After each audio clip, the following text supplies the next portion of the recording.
네, 76회 기출문제 보도록 하겠습니다. 자, 이번 횟수 기출문제는 우리가 지난번과는 달리 어려운 문제가 출제되었다라기보다는 정말 기본적인 개념을 아느냐라는 문제가 많이 출제가 되었습니다. 예를 들면은 우리 차변과 대변에 대해서 기본적인 개념을 알고 있느냐 부터 우리 단기순이익 구할 때 그러한 계산 구조를 알고 있느냐 이런 문제가 출제가 되었거든요. 자, 그러면 1번부터 보도록 하겠습니다. 자, 다음 중 재무상태표에 표시되는 항목이 아닌 것은 이라고 나왔죠. 자, 우리 재무상태표에 대한 거는 세 가지 회계 요소를 표시하는 재무제표라고 배웠습니다. 자, 뭐예요? 자산, 부채, 자본. 요 세 가지를 표시하는 것이 재무상태표죠. 자, 요 보기 보시면 자, 아닌 거 바로 나옵니다. 자, 정답은 3번 비용이죠. 자, 비용은 우리가 손익계산서에 수익과 비용 요 두 가지를 표시하는 그런 항목으로 여러분들 잘 알고 계시는 그러한 내용이었고요. 자, 2번 문제 보도록 할게요. 다음 중 비용의 인식 기준으로 맞는 것은 이라고 나왔죠. 자, 우리 비용에 대해서 손익계산서에 인식을 하는데 이러한 것들을 인식할 때 기준이 있다라는 겁니다. 자, 우리 수익부터 먼저 한번 볼까요? 우리가 수익을 인식할 때는 외상으로 물건을 판매했더라도 우리가 그거를 현금을 아직 받기 전이지만 상품 매출이라는 그런 수익을 인식했죠. 자, 그러한 것들처럼 우리 비용도 어떨 때 우리가 비용을 인식하느냐, 수익이 해당되는 수익이 인식이 됐으면 거기에 대응되는 비용도 같이 인식하라라는 것이 비용의 인식 기준이었습니다. 자, 보기 보시면 어느 것에 해당이 되나요? 자, 정답은 2번 수익 비용 대응의 원칙이죠. 그래서 우리 비용은 해당하는 수익이 발생했을 때, 즉 예를 들어 매출이 발생했을 때 거기에 대응되는 비용, 즉 매출 원가를 그때 같이 인식해라 라는 것이 수익 비용 대응의 원칙, 즉 비용에 대한 인식 기준이었습니다.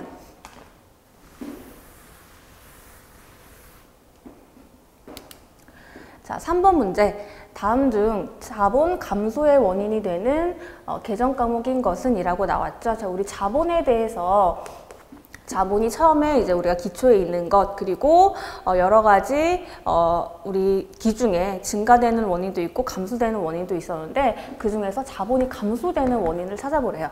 자, 우리 자본의 감소는 원인이 여러 가지가 있었습니다. 자, 예를 들면 우리가 처음에 출자를 했다가, 즉 처음에 우리가 사업을 시작해서 자본 출자를 했다가 우리 사장님이 돈이 조금 모자라요. 그래서 개인적으로 자본에 돈을 빼서 썼다. 그런 경우에 우리가 인출금이라는 계정을 썼던 거 기억나시죠? 그것도 이제 우리가 기말에 자본의 감소를 시켜주는 그런 원인이 됐었고, 또 한 가지는 뭐냐면 우리가 자본 감소라고 했을 때 단기 손실 이게 발생하게 되면 그게 자본의 감소가 된다고 우리가 배웠습니다. 만약에 단기 순이익이면 자본이 그만큼 플러스가 되는 거고요. 그런데 우리가 이러한 단기 순손실을 일으키는 그러한 원인이 여기에 뭐가 있는지를 찾아주시면 되겠습니다. 즉, 우리 단기 순손실이라는 거는 수익보다 비용이 더 클 때 발생되는 거죠. 그래서 즉 우리는 비용에 대한 항목을 찾으면 되는 그러한 문제가 되겠습니다. 자, 1번 상품 매출은 우리 수익 계정으로서 우리가 이익을 발생시키는데 원인이 되는 그러한 수익 계정이고요. 그 다음 두 번째 이자 수익도 마찬가지로 수익이고, 그 다음에 세 번째 수수료 수익도 수익입니다. 자, 우리 4번 보면 상품 매출 원가라는 비용이 이렇게 나와 있죠. 자, 이러한 비용은 우리가 단기 순손실을 일으키는 그러한 원인으로서 자본 감소의 원인이 된다라고 여러분들이 정리를 해주시면 되겠습니다. 그래서 정답은 4번이 되겠습니다.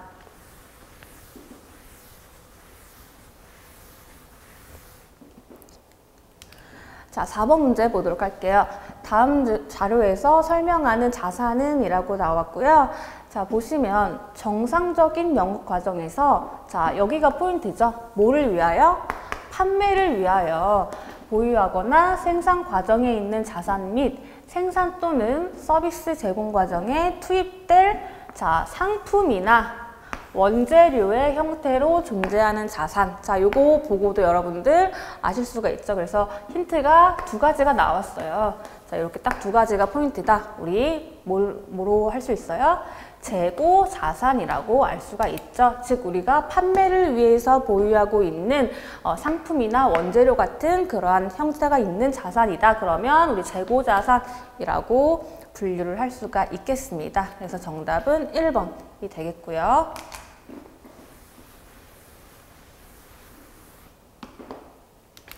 자, 5번 문제 보도록 할게요. 다음 중 계정의 증가, 감소, 발생, 소멸을 나타낸 것으로 잘못된 것은 이라고 나왔죠. 그래서 여러 가지 계정 과목이 주인공이 이룬 T계정이 나와 있고 그게 어느 계정에 즉 차변에 또는 대변에 감소하거나 증가하느냐 요거를 묻는 문제가 되겠습니다. 자, 1번 보시면 우리 외상 매입금이라는 자, 요게 어떤 계정에 해당하나요? 외상으로 매입했다 그러면 우리 자산부채 자본 중에서 부채죠. 그러면 부채는 어느 자리에서 증가 또는 감소를 하나요?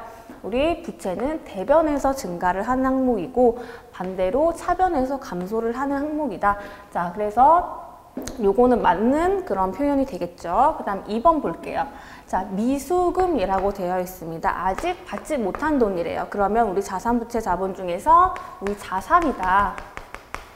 그러면 자산은 어디서 증가를 하느냐? 차변에서 증가를 하게 되는데 여기는 지금 감소라고 되어 있죠. 그래서 자, 요게 잘못된 그러한 항목으로 되어 있고요. 자, 마저 보면 3번 예수금은 우리가 예비적으로 갖고 있는 돈이죠. 즉 우리가 다음 달에 우리가 대신 내줘야 되는 그러한 부채다. 그러면 우리가 어디서 증가를 해요? 대변에서 증가가 되겠죠. 그래서 이것도 맞는 표현이 되겠고요. 자, 그 다음 마지막 수수료 수익. 자, 요거는 말 그대로 수익이죠. 수익은 어디서 발생을 한다? 대변에서 발생을 한다. 그래서 이것도 맞는 표현이 되겠습니다. 그래서 정답은 2번이 되겠고요. 자, 이런 식으로 우리가 T계정을 어떻게 우리가 차변과 대변 판단해서 해석을 할 수 있느냐 이러한 문제가 굉장히 중요한 문제이기 때문에 여러분들이 요거는 반드시 완벽하게 숙지를 해 주셔야 되는 부분이고요. 자, 그 다음 6번 문제 보도록 하겠습니다. 다음 중 계정의 마감이 옳지 않은 것은 이라고 나왔죠. 자, 이것도 마찬가지로 아까 전에 봤던 거나 비슷하게 이렇게 T계정이 나와 있습니다. 자, 1번 보시면 자, 누가 주인공이에요? 임대료 수익이라는 수익이 주인공인 T계정이에요. 자, 우리 비용이나 수익에 대해서는 우리가 마감을 할 때 예를 들어 자산부채 자본은 우리가 마감할 때 이제 올해 거를 내년으로 넘겨준다라고 해서 어떤 과목을 써서 마감을 했냐면 차기 2월이라는 단어를 써서 마감을 했습니다. 반면에 우리 수익이나 비용에 대해서는 손익이라는 계정을 이용해서 마감을 해줍니다. 자, 요거를 먼저 보시면 일단 수익이라는 것 자체가 발생하면 어디서 발생한다? 대변에서 발생을 한다. 그래서 요거를 우리가 해석을 해볼게요. 자, 8월 19일 날 임대료 수익이라는 게 지금 대변에 15만 원이 발생된 거죠. 자, 우리가 우리가 사무실 같은 거를 임대해서 15만 원의 임대료 수익이 발생했고, 자, 이 현금은 뭐예요? 상대편 계정 과목, 즉 우리가 현금으로 받았다라는 것이 요 T계정의 해석이 되겠죠. 자, 그러면 여기 차변의 손익이라는 건 뭐냐면 우리가 임대료 수익이 15만 원 발생했고 이제 우리가 회계기간 말이 돼서 마감을 하려고 하는데 이러한 15만 원을 우리가 수익이라는 그러한 계정으로 손익계산서에 보내야 돼요. 보낼 때 쓰는 마감 계정 과목이 손익이라는 것이다 라고 여러분들 알고 계시면 되고, 자, 이렇게 마감할 때는 빈칸 있죠? 빈자리 거기에 손익해서 15만 원 이렇게 마감을 해주는 것입니다. 그래서 이거는 맞는 마감이 되겠고요. 그 다음 두 번째, 이자 수익을 볼게요. 이자 수익도 마찬가지로 수익으로서 발생할 때는 어디서 발생한다? 대변에서 발생한다.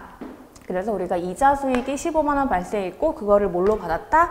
현금으로 받았다 라고까지 좋고, 이제 회계기간 말이 됐죠. 회계기간 말이 돼서 지금 빈칸이 어디예요? 지금 대변에 15만 원이 있는 상태고, 지금 여기에는 이제 우리가 마감하기 전에 빈칸이었죠. 그래서 이 빈칸에 차대변이 합계가 맞아야 되기 때문에 차변에 나머지 15만 원을 써줘요. 똑같이 금액을 맞춰주고 우리가 마감할 때 쓰는 계정인 손익이라는 거를 이렇게 기재해주면 마감이 되는 것입니다. 그래서 2번도 맞는 마감이고요. 자, 그 다음 3번.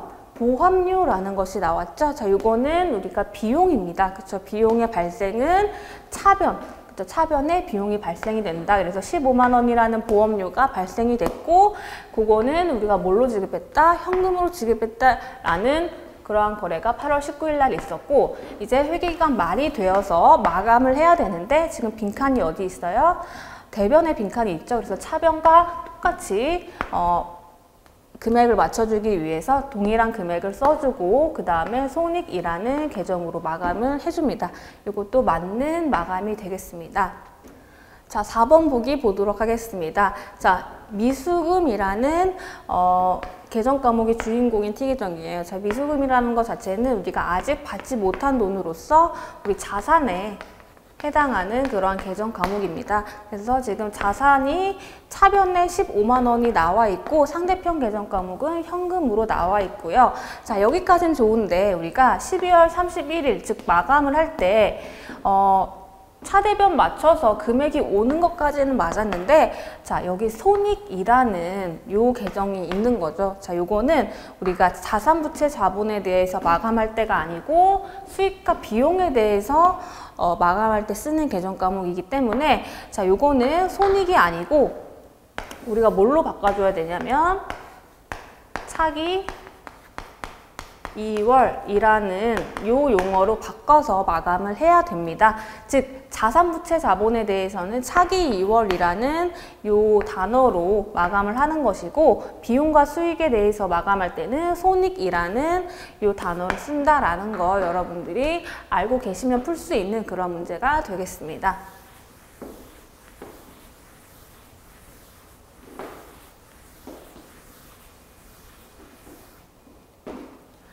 자, 7번 문제 보도록 할게요. 다음은 개인기업인 청석산점의 총계정 원장 전기 후 작성한 잔액 시산표이다 라고 되어 있고요. 오류를 올바르게 수정 후 차변의 합계 금액은 얼마인가 라고 되어 있어요. 여러분들 이러한 문제 형태는 조금 생소하실 거예요. 거의 처음 나오는 그러한 형태라고 보시면 되는데, 일단 시산표를 이렇게 제시를 했습니다. 그래서 17년 말에 이렇게 시산표를 작성했어요. 시산표라는 거는 우리 모든 계정 과목이 이렇게 다 나와 있고요. 이러한 것들이 자산이다 또는 비용이다 그러면 잔액이 어디에 나온다? 차변에 잔액이 나오고, 또는 대변에 있는 애들 있죠. 부채나 자본 그리고 수익같이 대변에 발생하는 애들은 잔액이 대변에 남아있게 되는 그러한 표입니다. 그래서 요거를 봤을 때 오류가 있대요. 지금 여기에 오류를 수정하고 난 후 차변의 합계 금액이 얼마인가를 우리가 계산하는 문제입니다. 그러면 우리가 하나씩 계정 과목을 보도록 할게요. 첫 번째, 현금이라는 거는 자산부채 자본 중에서 자산에 해당한다. 즉 우리가 잔액이 어디에 나타내야 된다? 자기 자리인 차변에 잔액이 나타내야 된다라는 것이죠. 그래서 지금 잔액이 차변에 있으니까 요거는 맞는 그러한 형태가 되겠고요. 그 다음 두 번째, 받을어음이라는 거, 이것도 마찬가지로 우리 회사의 자산이죠. 이것도 차변에 잔액이 나와야 된다, 맞는 것이고, 그 다음에 선급금, 미리 지급한 돈이라는 거, 우리 회사의 자산 마찬가지로 차변에 잔액이 나와야 됐습니다. 그래서 요거 세 개는 맞고요. 자, 그 다음 4번 보시면 상품이라는 개념 과목이 있는데, 자, 우리 상품이라는 거 우리 회사의 재고자산이죠. 즉 우리 회사의 자산이라는 거예요. 그러면 잔액이 어디에 나와야 된다? 차변에 나와야 되는데 지금 잔액이 어디 나왔어요? 대변에 나와 있다. 그래서 요거는 잘못된 오류다. 그래서 15만 원이 대변에 있을 게 아니라 차변에 이렇게 와야 된다라는 것이고요. 자, 그 다음 5번 보시면 외상 매입금이라는 게 있죠. 자, 이거는 우리 회사의 부채입니다. 그래서 부채는 어디가 자기 자리예요? 대변이 자기 자리예요. 그래서 잔액이 대변에 이렇게 올바르게 왔고요. 자, 그 다음 6번 미지급금이죠. 이것도 우리 부채이기 때문에 대변에 잔액이 왔습니다. 자, 여기까지 맞고, 그 다음 7번 자본금이라는 거는 우리 자산부채 자본 중에서 자본에 해당한다. 즉 자기 자리가 어디다? 대변이다 라는 것인데, 지금 보시면 20만 원이 차변에 와 있죠. 그래서 요거는 지금 잘못된 것이다. 어디에 와야 된다? 대변, 즉 자기 자리에 잔액이 와야 된다. 이렇게 올바르게 고쳐주시고요. 그 다음에 8번 상품 매출 이익입니다. 이익이라는 거는 우리 수익이죠. 수익은 자기 자리가 어디다? 대변이다. 그래서 대변에 올바르게 왔고요. 자, 그 다음 9번 이자 수익이라는 것도 말 그대로 우리 회사의 수익인데, 요거는 지금 차변에 잔액이 와 있는데 잘못된 거죠. 자기 자리인 대변에 이렇게 잔액이 표시가 되어야 됩니다. 자, 그 다음 10번 보험료는 우리 비용입니다. 비용은 자기 자리가 차변. 요것도 맞게 된 거고요. 그 다음 11번 여비 교통비라는 것도 비용으로서 자기 자리인 차변에 올바르게 와 있습니다. 그래서 지금 잘못된 거는 총 3가지 우리가 발견을 했고, 요거를 감안을 해서 차변에 합계 금액을 이렇게 다 더해 볼게요. 그래서 35만 원, 12만 원, 8만 원, 15만 원, 그 다음에 요거는 안 되고 5만 원 더하기 3만 원, 이렇게 여러분들이 계산을 해보시면, 자, 계산해보시면 얼마예요? 자, 78만 원 이렇게 해가지고 정답은 3번 이렇게 여러분들이 풀어주시면 되는 문제입니다. 자, 굉장히 복잡해 보이지만, 어려워 보이지만 물어보는 거는 굉장히 단순합니다. 차변이랑 대변에 대해서 올바른 그러한 증가와 감소 자리를 알고 있느냐, 즉 자기 자리를 알고 있느냐, 요것만 알면 우리가 어렵지 않게 풀 수 있는 그런 문제가 되었고요.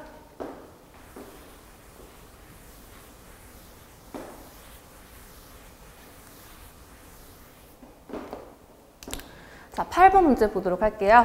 다음 중 회계상 현금 계정으로 처리할 수 없는 것은? 이라고 나와 있죠. 자, 우리 현금 계정으로 처리하는 것들, 자, 첫 번째 보시면 당점 발행 당좌 수표라고 되어 있습니다.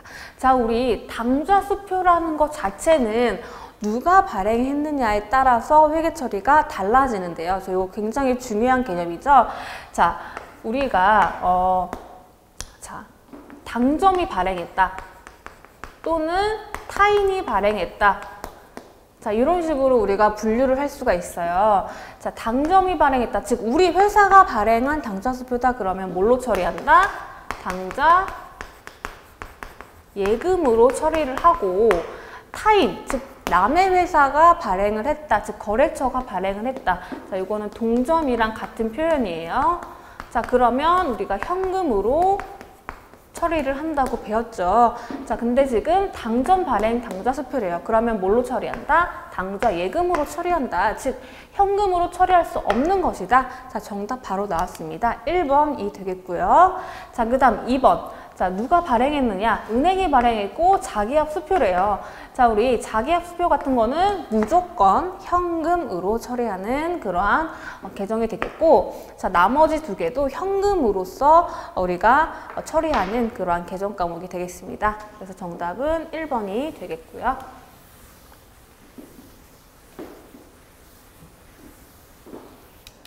자, 9번 문제. 자, 다음은 한국 상사의 상품 매출과 관련된 계정이다.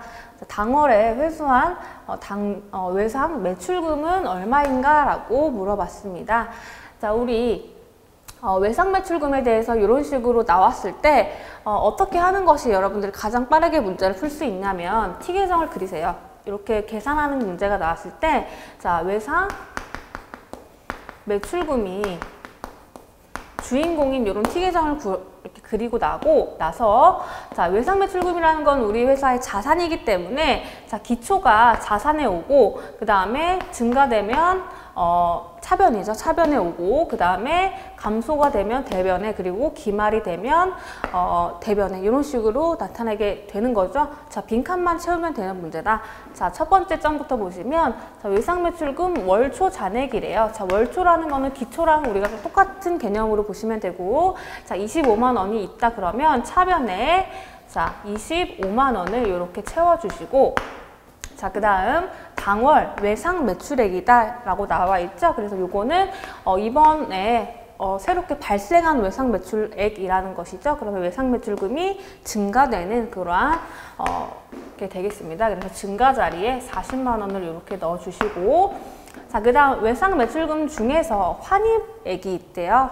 자, 이 환입이라는 거는 우리가 매출을 했다가 다시 반품받은 그러한 것으로 우리가 생각하면 되죠. 즉 7만 원은 우리 여기 플러스 중에서 마이너스를 해야 된다. 즉 우리가 순수한 매출액은 40만 원이 아니고 거기에 마이너스 7만 원을 한 것이다. 그래서 우리가 순매출은 얼마예요? 40만 원에서 7만 원 뺀 33만 원이 우리가 순매출액이 되겠고, 일단 자, 그 다음에 월말 잔액 12만 원 나왔죠. 자, 월말 잔액은 어디에 우리가 나타내냐? 대변에 나타냅니다. 그래서 12만 원 대변에 이렇게 나타내 준 다음에, 자, 당월에 회수한 외상 매출금이라는 거는 우리가 마이너스, 즉 우리가 외상 매출금이라는 거를 회수해서 외상 매출금이라는 자산이 없어지겠죠. 그래서 이 마이너스 자리 얼마인가 라고 물어보는 문제라고 보시면 돼요. 그래서 자, 우리 차변, 대변의 합계 구하면 우리가 빈칸을 채울 수가 있겠죠. 그래서 자, 차변 합계 얼마예요? 자, 58만 원. 그 다음에 대변 합계도 58만 원이 되어야 되니까, 자, 요거 역산해서 12만 원 빼서 계산을 하게 되면, 자, 정답은 2번 46만 원이 되겠습니다. 자, 이렇게 여러분들이 T계정을 이용해서 이렇게 계산 문제를 풀어주시는 게 여러분들이 조금 시험에 효율적으로 풀 수 있는 그런 방법이 되겠고요.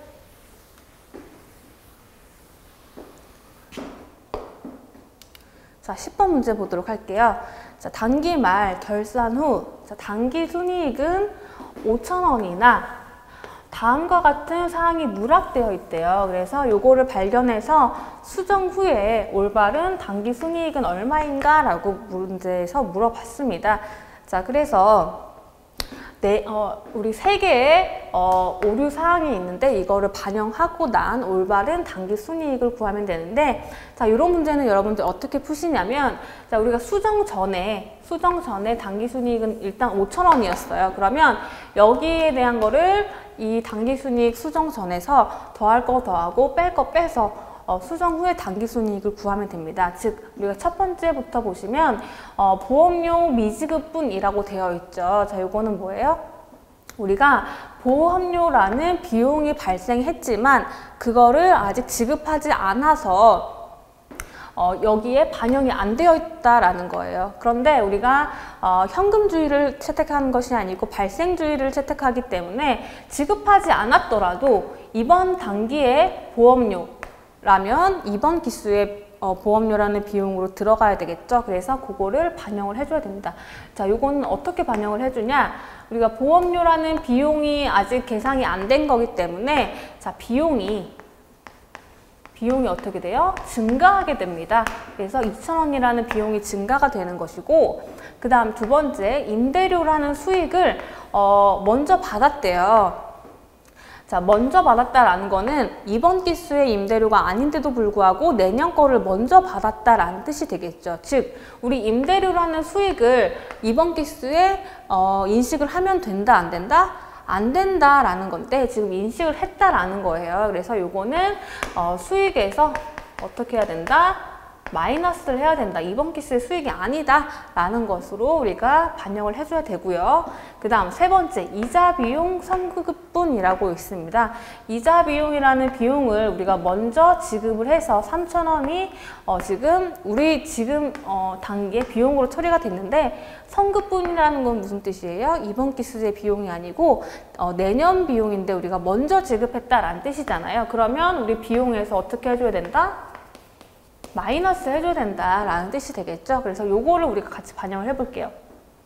일단 5,000원의 단기 순이익에서 지금 비용을 늘려줘야 되기 때문에 2,000원을 어떻게 해줘요? 마이너스를 해주고 5,000원에서 자, 5,000원에서 비용이 더 늘어나야 되니까 그만큼 이익이 줄어들겠죠. 그래서 2,000원을 줄여주고, 그 다음에 수익이 지금 마이너스 됐으니까 수익을 자, 수익을, 자, 임대료 선수분이니까 우리가 미리 받은 거니까, 수익을 빼줘야겠죠. 그래서 1,000원, 1,000원을 마이너스를 해주고요. 그 다음에, 자, 이자 비용을 우리가 먼저 지급했다라고 했기 때문에 비용을 줄여줘야 돼요. 그러면 즉, 거기에 그만큼 3,000원을 늘려줘야 된다라는 것입니다. 그래서, 자, 요거, 여러분들 계산해보면 정답은 3번 5,000원이 되겠죠. 그래서 이런 식으로 여러분들이 문제를 풀어주시면 되겠습니다.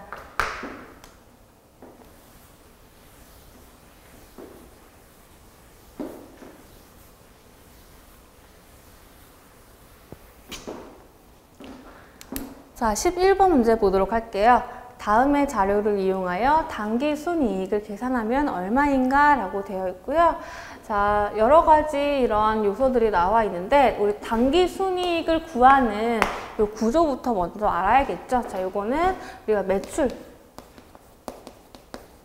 매출액에서 매출 원가를 빼면 뭐가 나와요? 매출 총 이익이 나오고, 자, 여기서 우리가 영업 판매비와 관리비 있죠. 요거를 빼주면 영업 이익이 나오고, 자, 여기서, 자, 영업 외 수익을 더해주고, 영업 외 비용을 빼주면, 자, 당기 순 이익이 나와요. 그래서 이 구조부터 여러분들이 먼저 머릿속에 있으셔야 되는 그런 문제고요. 자, 요거 빈칸만 채우면 되는 문제가 되겠죠. 그래서 일단 매출액 800만 원이 나와 있어요. 그러면 우리 매출액 800만 원을 자, 이렇게 표시를 해주고, 그 다음에 이제 기초상품 재고액이라고 나와 있는데, 자, 요걸로 뭐를 구해라 라는 뜻이에요. 매출 원가를 구해라 라는 뜻이죠. 그래서 우리 매출 원가 구하는 거 이미 여러분들 알고 계시죠? 자, 요거는 T계정을 그려서, 자, 기초 150만 원. 그 다음에, 자, 기말 상품, 자, 250만 원. 기말은 여기죠. 자, 그 다음에 당기 상품 매입액 400만 원. 자, 그러면 차변이죠. 그러면 어디가 매출원가 자리다? 여기 상품이 줄어드는 요 자리가 매출원가 자리다라는 것이죠. 자, 그래서 차변, 대변 이렇게 해가지고 차변에 550이니까 대변에도 550이 되어야 된다라는 것이죠. 그러면 매출원가 얼마예요? 300만 원. 그쵸? 그래서 매출원가 300만 원이라는 거 구했고요.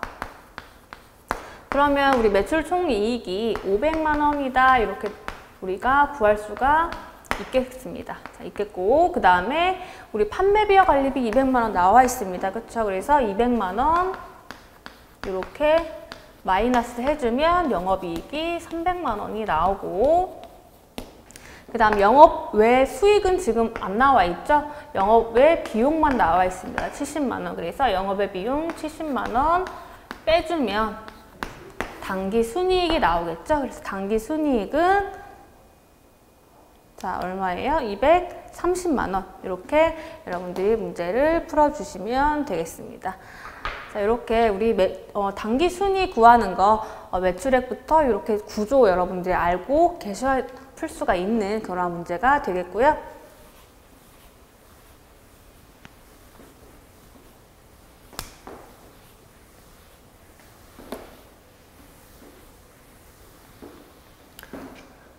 자, 12번 문제 보도록 할게요. 다음 자료를 이용하여 순매입액을 계산하면 얼마인가? 라고 나왔습니다.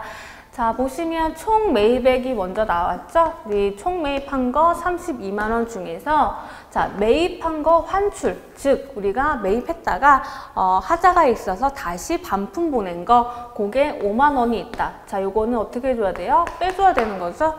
자, 그 다음에 매입 애누리, 우리가 하자가 있어서 반품하는 거 대신에 조금 깎아주세요 라고 해서 애누리 한 거, 요것도 당연히 총 매입액에서 빼줘야 되는 항목이 되는 것이고, 자, 마지막으로 매출 할인이라는 게 있어요. 자, 지금 우리가 매입에 대해서 보고 있는데 갑자기 뭐가 나왔어요? 매출이 나왔다. 자, 요거는 함정이 되겠습니다. 그래서 여러분들이 매입에 대한 거냐, 매출에 대한 거냐, 요거에 가장 여러분들이 놓치기 쉬운 그런 함정이란 말이죠. 그래서 요거는 매입과는 관련 없는 자료다. 그래서 요거는 여러분들이 무시하셔야 되는 그런 자료가 되겠고요. 그래서 32만 원 마이너스 5만 원, 그 다음에 마이너스 3만 원 하게 되면 자, 정답은 24만 원. 이렇게 문제를 풀어주시면 되겠습니다.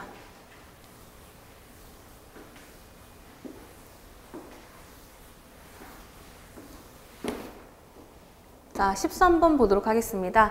다음 공문에 나타난 거래를 회계 처리할 때 차변 계정 과목과 금액으로 옳은 것은 이라고 나왔습니다. 자, 먼저 공문부터 보시면 도담 상사라고 이렇게 나와 있고 뭐 내부 결제, 뭐 제목 보시면 회사 별관 신축 건립 보고 이런 식으로 나왔는데 여기까지는 뭔지 잘 모르겠어요. 자, 보시면 자, 내용에 지금 1번과 2번이 나와 있는데 별관 신축 관련해서 자, 1번 토지 3천만 원, 그 다음에 괄호 열고 재비용 100만 원 포함이라고 나왔죠. 자, 우리 재비용이라는 거는 무슨 뜻이냐면 우리가 뭘 구입할 때 거기에 재반하는 재반 비용이라는 뜻이에요. 그래서 예를 들면 우리가 뭔가를 샀을 때 거기에 뭐 운반비가 나온다든지 또는 뭐 취득세나 등록세 이렇게 그거를 구입할 때 재반해서 추가적으로 나오는 그러한 비용들을 재비용이라고 하는데 자, 요거 100만 원을 포함해서 토지 3천만 원을 취득했대요. 자, 그러면 우리 회사 입장에서 지금 토지를 취득을 하게 된 건데 거기에 3천만 원인데 이 순수한 토지 비용이 3천만 원이 아니고 토지를 구입할 때 들어간 비용 100만 원이 포함해서 3천만 원이래요. 자, 그러면 우리 토지라는 자산을 인식을 해야 될 텐데 이러한 자산을 인식할 때 취득 부대 비용은 해당하는 자산의 취득 원가에 가산한다라고 여러분들 알고 계시죠? 즉 우리가 요거를 토지를 인식할 때는 자, 토지 자 3천만 원이에요? 아니면 재비용을 뺀 2,900만 원이에요? 재비용이 포함된 3천만 원으로 이렇게 우리가 분계를 해줘야 된다라는 것이죠. 그래서 요거는 자 토지 3천만 원 요게 자 일단 맞게 되겠고요. 자, 그 다음 2번 볼게요. 사무실 업무용 컴퓨터, TV 등 즉 이런 것들은 우리가 어떤 예정 과목을 써요? 컴퓨터나 TV, 뭐 에어컨 이런 것들은 우리가 비품이라는 계정 과목을 씁니다. 그쵸? 자, 요거를 200만 원에 샀고 이 200만 원 중에서는 마찬가지로 재비용이 10만 원이 포함됐대요. 자, 요것도 우리가 취득 부대 비용으로서 해당하는 자산의 취득 원가에 포함이 되어야 되는 그러한 문제가 되겠습니다. 그래서 자, 비품 얼마예요? 200만 원. 즉 우리가 비용까지 전부 다 해당하는 자산의 금액으로 처리를 한다라는 것이 이 문제의 포인트가 되겠죠. 자, 그래서 비품 200만 원 해서 자, 1번이 정답이 되겠습니다. 그래서 이 문제는 이 공문이 조금 뭐 여러분들 처음 봤을 때 이게 뭐지라고 여러분들 조금 느끼실 수가 있겠지만 간단한 포인트다. 즉 우리가 해당하는 자산을 매입할 때 들어간 여러 가지 비용들은 해당하는 자산의 취득 원가에 포함해서 즉 따로 차감하지 않고 포함해서 인식을 하는 것이다 라는 것이 포인트가 되겠습니다.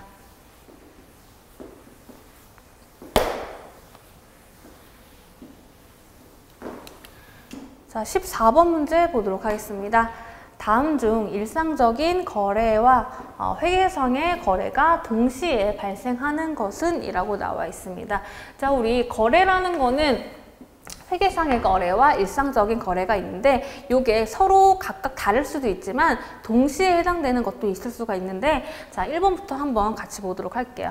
자, 매출 채권의 대손상각비라는 것이 있습니다. 우리 대손상각비라는 거는 개념이 어떤 거예요? 우리가 매출 채권이라든지 대여금 이런 채권이 있을 때 이 채권을 받을 수 없을 것 같아요. 그러면 그거를 대손상각비라는 비용으로 못 받게 될 것 같아 라고 비용으로 처리하는 것이 대손상각비죠. 이거는 우리가 일상적으로 우리 못 받게 될 것 같아. 그러면 그게 거래가 발생됐어 라고 일상적으로는 얘기하지 않지만 회계상에서는 거래라고 표현을 합니다. 왜냐하면 우리가 거래가 있어야 회계 처리를 하기 때문이죠. 그래서 요거는 회계상의 거래는 해당하지만 일상적인 거래는 아니다라는 것이고, 자, 그 다음 두 번째, 유형자산의 감가상각비. 자, 요 감가상각비도 마찬가지로 우리가 유형자산을 매년마다 정액법, 정률법으로 감가상각을 하는데, 요거는 우리가 일상적으로 거래라고는 표현하지 않지만 회계상에서는 거래다. 즉 우리가 회계 처리를 하는 대상이다라는 것이죠. 이것도 마찬가지로 회계상의 거래만 해당이 되고요. 자, 그 다음 3번, 종업원을 채용하기로 약속했대요. 자, 요거는 우리가 일상적으로는 그 종업원과 거래 계약서를 이렇게 근로계약서죠. 계약서를 쓰고 우리 일하기로 약속합시다 라고 해가지고 도장 딱 찍었어요. 그러면 그 종업원과 거래했다고 일상적으로는 표현할 수 있겠지만 회계상으로 우리가 직접 분계를 하는 그러한 일은 없다. 즉 자산부채자본이나 비용수익에 변동이 없기 때문에 회계상의 거래는 아니다라는 것이죠. 그래서 한 번도 일상적인 거래에만 해당한다라는 것이고, 마지막 4번 상품의 매출과 매출 채권의 발생이라고 나왔죠. 그래서 우리가 상품을 일단 매출했고 거기서 이제 외상으로 매출했기 때문에 매출 채권이 발생했대요. 그럼 우리가 요거에 대해서 분개하죠. 분개하고 그 다음에 일상적인 그러한 거래라고도 표현을 할 수가 있겠습니다. 그래서 정답은 4번 매출 채권의 발생, 요게 동시에 발생하는 그러한 거래가 되겠습니다. 자, 15번 문제 보도록 할게요. 다음 중 재무상태표상 유동자산에 속하는 계정 과목이 아닌 것은 이라고 나왔고요. 자, 일단 우리 유동자산이라는 거는 자, 뭐가 있었어요? 우리 두 가지가 있었는데 기억나세요? 첫 번째 당좌 자산, 그 다음에 두 번째 재고 자산, 이 두 가지가 유동 자산에 해당하는 겁니다. 그래서 여러분들이 문제를 푸실 때 이 두 가지를 딱 떠오르고 나서 이 보기를 보셔야 되는 거예요. 자, 그러면 1번부터 자, 받으러움이라는 거는 우리 당좌 자산에 해당이 되는 거기 때문에 유동 자산 맞고요. 그다음 두 번째 기계장치라는 건 뭐예요? 우리 유동이랑 비유동이 있는데 지금 비유동에 해당하는 것이죠. 그래서 기계장치는 비유동에 해당하는 것이기 때문에 유동 아니고, 단기 대여금 요거는 당좌 자산에 해당하는 것이고, 그 다음 4번 외상매출금도 당좌 자산에 해당하는 것입니다. 그래서 정답은 몇 번이에요? 2번 기계장치가 정답이 되겠습니다. 자, 이렇게 해서 자, 기출문제 풀어봤고요. 여러분들 실기 기출문제에서 보도록 하겠습니다. 수고하셨습니다.